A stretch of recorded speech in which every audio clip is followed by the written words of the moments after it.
Hi, I'm Allecia Main. I help animals heal their behavior, health, and end-of-life issues naturally. And I assist them in helping their humans heal their hearts. I am the animal healer. Oh, and did I mention, I'm not usually in the room, state, or country that they're located in when we do our sessions. Join me weekly for Animal Healer TV Live as we explore quantum reality and learn just what's possible in helping animals and humans heal their behaviors, health, and hearts through the quantum energy field.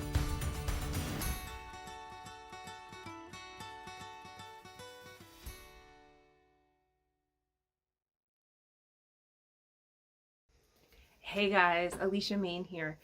Thank you so much for watching our episodes, my episodes of sharing what's possible through the quantum energy field in working with behaviors and bodies to connect animals and their humans, to transform behaviors and health issues, as well as reconnect hearts. In this episode with Tami and DeeOhGee, I really encourage you to watch the full episode. The reason that I say that is because usually we want to make this really accessible to you guys. So we usually pull out the highlights of my sessions with clients so that you can really see what's possible through the distance of the quantum energy field. Well, this episode just has so many juicy nuggets about the purpose of a dog, about changing life paths, about what animals know, about animals' bodies, and also about learning how to help your animals through online courses that I teach with bodies and with animal communication. So if you get a chance, I highly encourage you to watch the entirety. The link is below, but I encourage you to watch the whole episode. Wishing you guys a great day. Health and happiness to you and your animals. Hey, it's Allecia Main, the animal healer, and I am really excited for this episode of Animal Healer TV. Today, I'm going to be working with Tami Mensh, who is in Maryland, and I am in Colorado, so we're at least 2,000 miles away from each other, and her sweet dog, DeeOhGee. Now, Tami is a transformational coach, and she is also the creator and the host of the Emerging Consciousness online global festival that is coming up in March, which is helping humans transform their consciousness. So Tami, share with me what's going on with DeeOhGee, because I know that you have so much awareness and you're doing so much beautiful work with people and coaching and really bringing people home, right, through their emerging consciousness to their true authentic purpose. So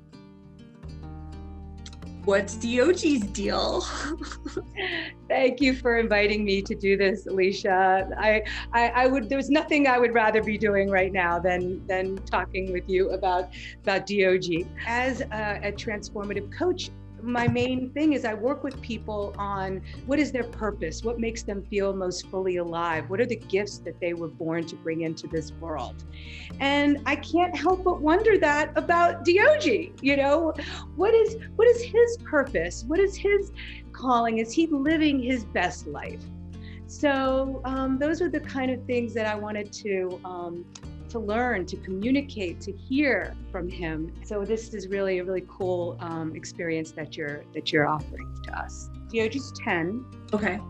And he was, brought into this family. I had 3 kids under the age of 2. And the last thing I wanted was another being to care for. And as my kids got older, they were like, we want a dog, I said, I'm going to surprise them. And I found DeeOhGee online. There he is. DeeOhGee. Hey, buddy.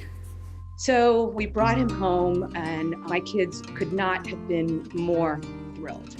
His purpose was let's go to the bus stop. Let's go get the kids. He would walk to the bus stop and wait for them on his leash and look for the bus and then walk them home safely. And then when we were driving them somewhere, he'd wait in the car and look out the window. Are they coming?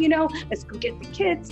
And that was a big part of his life. He was the one that, got them back and forth and made sure they were coming. And that's what his daily duty was. And so now, my kids are all in college. My husband and I are empty nesting. And we are finding what, makes us come alive again in this new way. And DeeOhGee's empty nesting too. So what's his next phase of life? Okay. Right? Yeah. And one thing was he's always been a conduit of a tuning fork of love for our family. I during this pandemic don't get a lot of hugs. My kids aren't home, and I don't feel a lot of physical touch, and he really does do that for me. So that's one area I want to explore. All right, well, let's start here. Let's do a body assessment, because that will give me the greatest clarity and indication of, is everything aligned? Is his system functioning physically properly? And through that, I can always ask him questions. Oh, I would love to hear you asking questions. I'd love to hear what he has to say. All right. So I'm going to start with both thumbs on the top of his head, just about right about his forehead. And I've got one thumb on each side.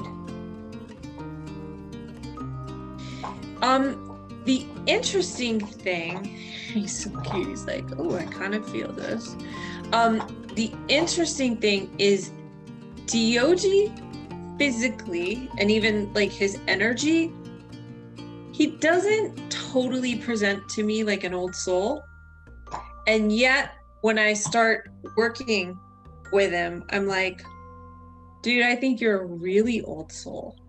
DeeOhGee's like, I am definitely going with you on this emerging consciousness trip. He really feels like, he said, I did my role with the kids. They're good. They're not, he said, they're exploring their own consciousness. When you're talking about emerging consciousness, the kids are not exactly exploring the same type of emerging consciousness as you are. No, they're in a different place in their lives. Yeah. Right. And he's kind of like, did my kid thing, raised the kids. I love the kids. That will always be my kids. But that's not who I'm working with now. He's more working with you. And he's going on this journey now with you and your husband. So now there's an older soul part of this little guy that's going to start coming forward. But now he's becoming a little bit more like a partner, right? He's holding a different energy and a different frequency for what you guys are moving into. Like where he was supportive, like you said, go to the bus stop with you, go in the car with you, be with the kid, they want to play. But now it's just like, now I've kind of retired from that. Now I'm going into this. Now he just kind of gets to chill and be him. Isn't that what your summit's about? Really being able to be okay with who and where we are, our consciousness of who we really most deeply are is shifting. And your, festival is bringing forth some of the top speakers on the planet to share about this. I get it with COVID that we're locked down and all this stuff, but I think something also bigger is happening, that we're sort of getting this time out in a way to really, really check in about the narrative that we've been told all these years. And maybe something that's a bit closer to the truth of who we actually are. Yeah, so what I'm feeling is that DeeOhGee has, for the first part of his life, really adapted to our needs. That's what he feels like. He feels like he wants to be in flow and go with the flow of what you're doing, because he goes, I feel that flow in me. He said it feels so congruent to who he is letting himself realize he is. That's T2. As I'm adjusting that, he's kind of stretching himself out. It's very cute, the position that he's in. That he chose to sit on like the side arm of the chair. Right, he's there and he looks out, and it is sophisticated. It's sophisticated. So I'm opening up his shoulder blades, and he just took a big deep breath in T4. T4 definitely was tight. I got down to T5. T6 also, he kind of shifted. So we're going to check T7. T7's a little bit, let's see. The right is a little high towards the shoulder, and the left is a tiny bit low towards the hip. So we're just releasing. And here's the thing too, everything along an animal or a human or a mammal's spine, there's nerves that go innervate all the bones. And then, the bones can tip. And so certain things can happen where might not have anything to do with like something happened to his stomach, but something could be going on and out in his back that could literally be causing a little bit of compression on the nerve that flows the blood to stomach or the spleen or the lung or the large intestine or even the liver, and just that little offage over time can start to create an energy imbalance. And then that energy imbalance can become physical. So it could be if the energy is off enough on a certain day, certain time, certain weather, certain food, certain something going on in the house, it could aggravate him at that level. And we'd not fully know completely. But that's why I love checking bodies. Because if we know we've got the alignment right, then we know we've got not only the blood flow right, but also the cerebral spinal fluid. And as a society, especially as a transformational coach, that most of what we look at tends to be the physical, right? So we're going to want to hook in a physical thing to, well, okay, why did he get a little sick today? Versus, well, wait a second, maybe something's starting in his energy system that if we straighten that out, it'll clear up the energy system and it just fixes itself. How would we know? How would we know if how could he communicate that to us that, I'm a little off, that's a little off? Two ways that I look at it or how I teach pet parents, like, all right, how would you know? First and foremost, we trust ourselves, right? If we have like this inkling, like, hey, something's off, then we do need to pay attention to it. That is our first thing. The second thing, so I teach pet parents. I do have 2 different online courses where I teach pet parents how to do exactly what I'm doing at a distance so that you literally can check your animal's body. And if you find tightnesses, you can gently release them with a muscle release technique. And I also teach them how to telepathically communicate, because your energy is actually what runs your physical body.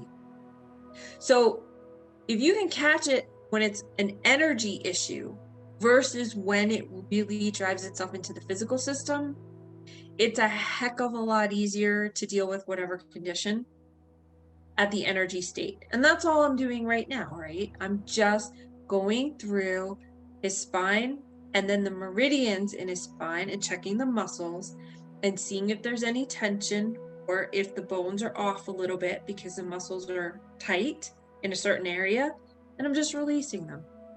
Now, I'm doing this at a distance of 2,000 miles, but this is exactly what I teach in my class. Like, I teach you how to do this so you literally I put the power back in your hands. So I teach you the simple process of what I'm doing.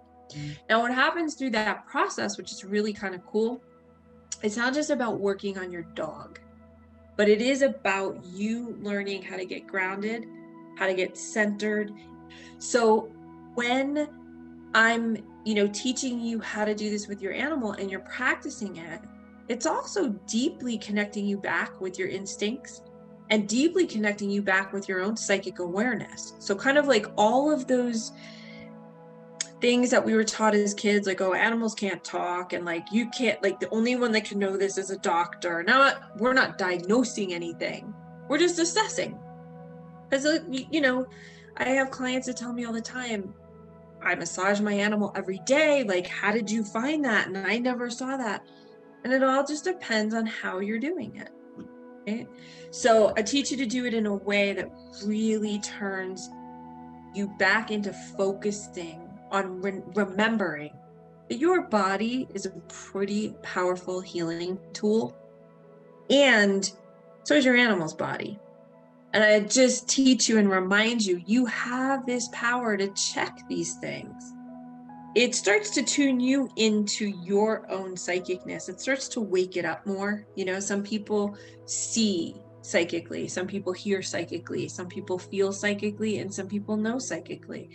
But a lot of what happens with our education system is we're taught to override what we know. Because if you didn't learn it in a book, or you didn't learn it from somebody else, how are you able to know this? And this is what's beautiful too about what really ties in with your Emerging Consciousness Festival. The consciousness that's emerging is like, oh my God, we're these incredible healers. Like, oh my God, like in our own systems are these amazing healing machines. You know, so I love working with the pet parents, and I love that you asked that question, what can I do? Because I'm like, oh my gosh, I think I've made it so simple, but I've also tried to make it as comprehensive as possible. So I teach you, you know, even as a holistic dog trainer, everybody talks to you about the outside of your dog and your dog's behavior, but very few people understand that if your dog's body is out of balance, it's usually the main reason why they have a behavior or a health issue. And it's not so much training the behavior as it is make sure that there's no static in the line first. Then let's see if we have a behavior. There is definitely this universal intelligence that is functioning. We function inside of it, and it moves through us. So all of those things, you know, that we were taught and conditioned, you're not allowed to know this unless you study this, or how could you possibly know that? You've never even taken a class in it. Because it's what's really available to us. And the animals, as one of my friends said, they already live in the perfected state. They already know all of this. We are still catching up. Our consciousness is still emerging, literally, in my opinion, to merge with theirs. Yeah. Not for theirs to merge with us, because we don't really want to dumb them down. We want them to be in that perfected state because there's so much to learn from them, right? Because think about our Western medicine. We've compartmentalized everything. So a doctor that's now studying the ear, nose, and throat, if I said, hey, I have this pain in my knee, he'd be like, well, then maybe you need to go see a knee specialist. Where if we went back 60, 70, 80 years and there were general practitioners that knew about the entirety of the body, or like an acupuncturist or an Ayurvedic medicine person, right? They'd be like, oh, well, you know, the things that are running through your knee are also running through here and here and here. So that's why it's all connected. And that's really what, you know, is so beautiful about learning and studying with the animals. Because in listening to them, like when he's done, he's like, I'm good, I'm cool, I'm gonna go. He might be getting a drink, or he might be having to pee, one of those two, after working on his body. But he knows what he needs to do. I wanted to ask him a couple of questions. Absolutely. What makes him the happiest? He said it's all relative to what he's doing in the moment. There are times when he absolutely is like flipped out, like loves running around and getting silly. Then there are other times where he likes to kind of like what he's doing now. He calls it sitting on his perch. Maybe he'll sit on his perch and like, does he ever get a bone like or something to chew over here? Like he might just sit here and hang out for a little while. If you leave me to my natural devices, like if I'm not, you know, okay, let me get in the mix so the kids are happy, so this one's happy, so that one's happy. He said, he said he's a natural observer. He's just a cool being. He is a cool being. He is a cool being. And he doesn't feel to me like he's not prone to anxiety or panic attacks. He doesn't have, like, I'm like, seriously, Tami, he's the most normal dog. Like, he's really even keel. Yeah. And so I would say my question is, and I shared with you how much, I cuddle with him and and give him love. And I feel like, it's more important to me than it is to him. I feel like it is. He's so balanced within himself that he's not a needy dog. So what he does is he kind of holds the space he totally loves himself. He said, you humans think so much. He said, you use your intellectual brain. So even the notion of loving yourself so much becomes an intellectual thought versus the actual intelligence experience, right? So he's just loving himself. Like, he doesn't see anything right with it, wrong with it, good with it, bad with it. So he said, I am in the perfected state.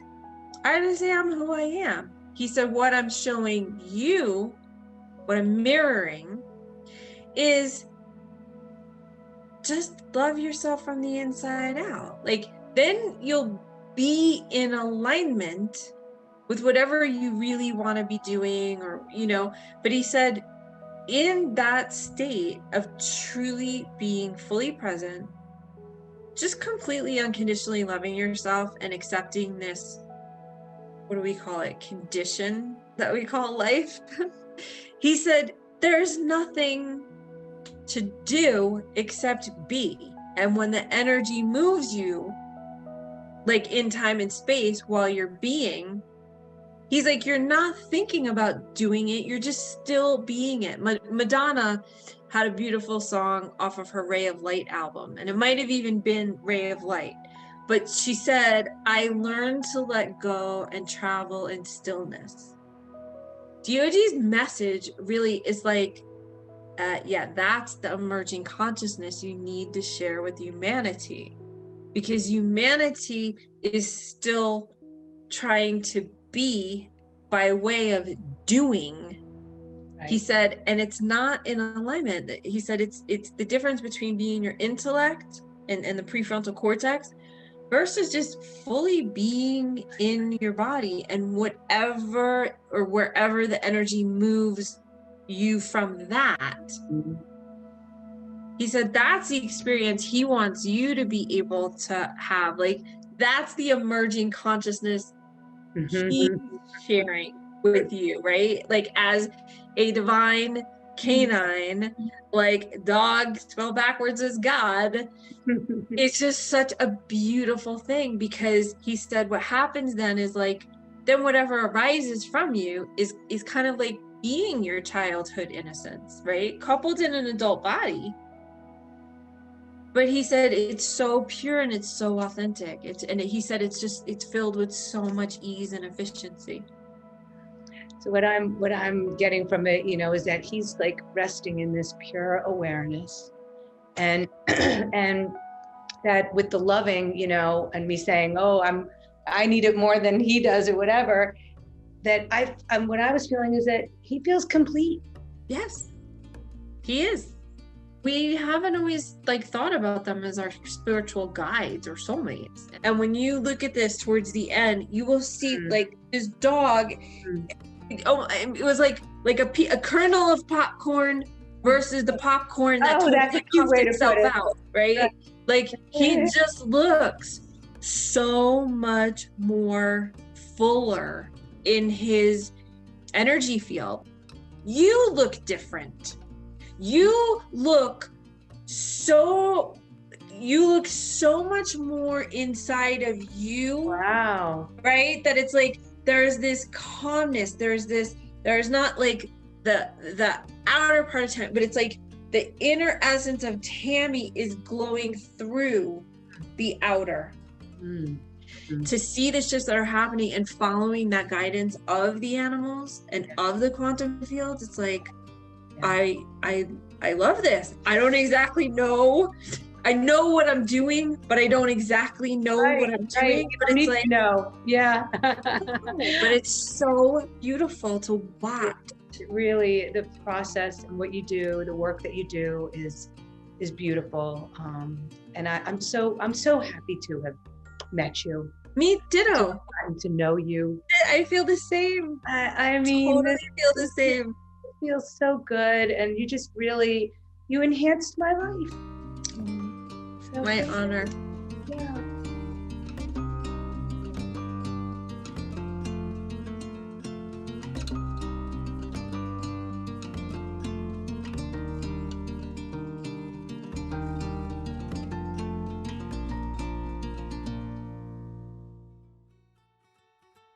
Thanks for watching today's episode of Animal Healer TV. We hope you enjoyed it.